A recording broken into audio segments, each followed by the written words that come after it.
Indonesia yang diakhiri dengan pernyataan Presiden Joko Widodo meminta agar para bupati tidak tergesa-gesa membuka semua fasilitas publik. Hal ini disampaikan Jokowi saat membuka Musyawarah Nasional 5 Asosiasi Pemerintah Kabupaten Seluruh Indonesia atau APKASI di Istana Negara Jumat kemarin. Ia mengingatkan bahwa penularan COVID-19 masih terjadi di masyarakat. Oleh karena itu, pembukaan fasilitas publik mestinya dilakukan per sektor. Tugas kita dalam penanganan pandemi COVID-19 ini belum berakhir, belum selesai. Resiko penyebaran COVID-19 ini masih ada. Dan juga aktivitas ekonomi yang harus kita gerakkan. Hati-hati resiko penyebaran COVID.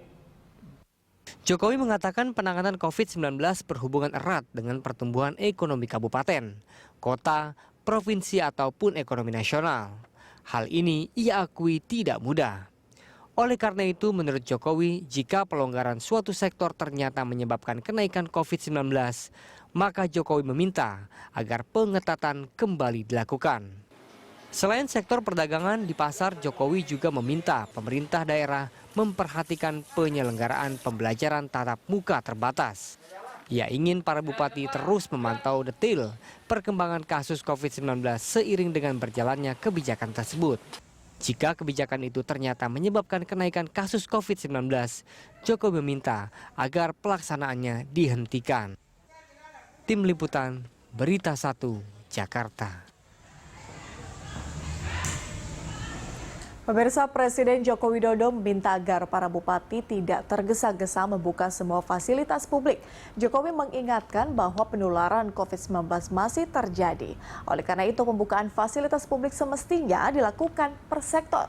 Dan untuk membahas hal tersebut bersama kita telah bergabung melalui sambungan Zoom ada Koordinator Tim Supervisi PPKM Skala Mikro Satgas COVID-19, Pak Kusmedi Priharto, dan juga Epidemiolog Universitas Indonesia, Pak Pandu Riono. Selamat siang, Pak Pandu dan juga Pak Kusmedi.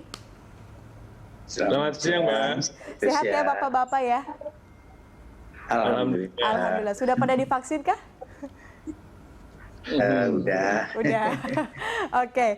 Terima kasih sudah bergabung bersama kami di Lunch Talk, Pak Kusmedi dan juga Pak Pandu. Ini kita berbicara soal pernyataan presiden atau mungkin lebih bisa dikatakan permintaan presiden kali ya, untuk meminta para bupati agar kemudian lebih berhati-hati kalau misalnya memutuskan untuk membuka fasilitas publik. Saya ingin ke Pak Kusmedi mungkin terlebih dahulu, apa yang bisa dielaborasi dengan pernyataan presiden ini, Pak Kusmedi? Apakah memang sejauh ini sudah banyak pemerintah daerah yang membuka fasilitas publik tanpa mungkin memperhatikan peningkatan kasus atau pergerakan angka kasus atau seperti apa?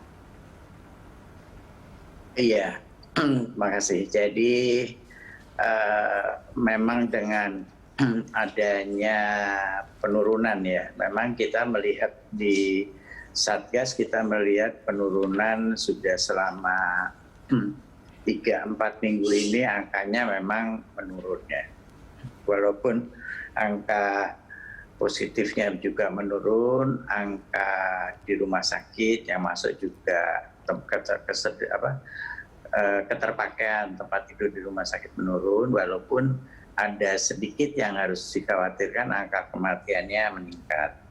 Jadi mungkin dengan adanya itu Pak Jokowi melihat bahwa banyak daerah-daerah yang mulai berlomba-lomba untuk menggenjot ekonominya lewat pembukaan mulai dari pasar ataupun tempat-tempat yang berhubungan dengan masalah ekonomi tersebut.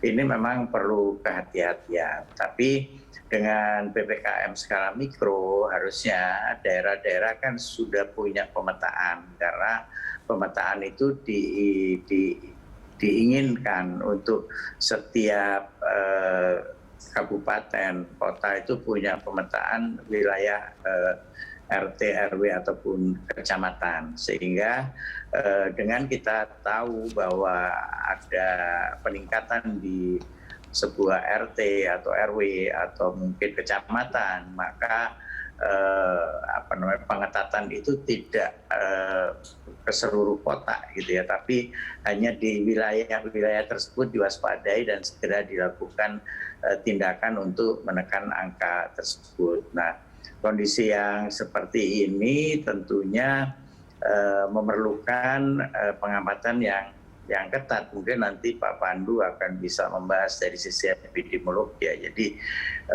hal tersebut mungkin juga kita belajar dari beberapa negara-negara Eropa, beberapa negara di Amerika yang tadinya sudah turun, kemudian naik kembali sampai akhirnya mereka melakukan lockdown ya, mungkin kalau istilah mereka seperti itu. Jadi kita setuju dengan apa yang disebutkan Pak Presiden untuk mengingatkan dengan tegas bahwa hati-hati terhadap pembukaan itu. Pak Pandu, kalau Anda sendiri melihat sebetulnya pemetaan yang tadi dikatakan oleh Pak Kusmedi, apakah benar-benar setiap daerah ini punya pemetaan itu, ataukah mungkin melihat perkembangan kita sudah divaksinasi, begitu ada masyarakat yang sudah divaksinasi, kemudian juga melihat bahwa ini kesehatan dan ekonomi ini harus berjalan beriringan seperti itu, dan malah memunculkan decision atau keputusan bahwa ini harus benar-benar dibuka atau berjalan beriringan kesehatan dan juga ekonomi ini. Kalau Anda mengelaborasinya seperti apa, Pak Pandu? Kalau saya melihatnya bukan jalan beriringan. Yang tetap diprioritaskan tentu mengatasi pandeminya. Karena ekonomi tidak akan leluasa pulih kalau pandeminya masih tidak jelas situasinya. Ketidakjelasan ini walaupun sudah dipetakan, seringkali kita tidak bisa menangkap apa yang sebenarnya terjadi. Kenapa? Karena kegiatan surveillance kita masih belum optimal. Surveillance itu mencakup testing, pelacakan kasus, dan melakukan isolasi yang benar. Kalau kita testingnya sudah cukup baik, ya kan, kalau ada penurunan kasus kita lebih yakin. Tapi kalau ada penurunan kasus, testingnya belum optimal, kita harus berhati-hati. Ya, jadi itu yang menjadi kendala bahwa di daerah seringkali angkanya kurang bisa mencerminkan keadaan yang sesungguhnya karena masih lemahnya sistem surveillance. Jadi menurut saya harus diperkuat surveillance-nya, jangan dibuka. Pokoknya jangan menggunakan istilah pembukaan dulu. Istilahnya kita harus ketatkan dulu sampai betul-betul yakin aman. Tanpa itu kita nanti akan buka, tutup. Malah itu akan merugikan dari aspek ekonomi. Meskipun sudah divaksinasi Pak Pandu, tapi tetap harus memprioritaskan itu atau gimana? Iya, yang divaksinasi berapa banyak? Masih sedikit. Dan yang menjadi penting adalah vaksinasinya harusnya pada kelompok populasi yang paling berisiko. Nah, populasi yang paling berisiko itu paling baik itu adalah berdasarkan usia.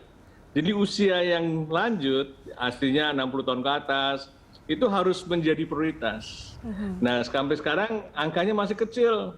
Ya, yang paling tinggi itu cuma baru DKI sekitar 40%. Itu pun masih banyak angka statistik cakupan lansia juga disumbang dari daerah sekitarnya.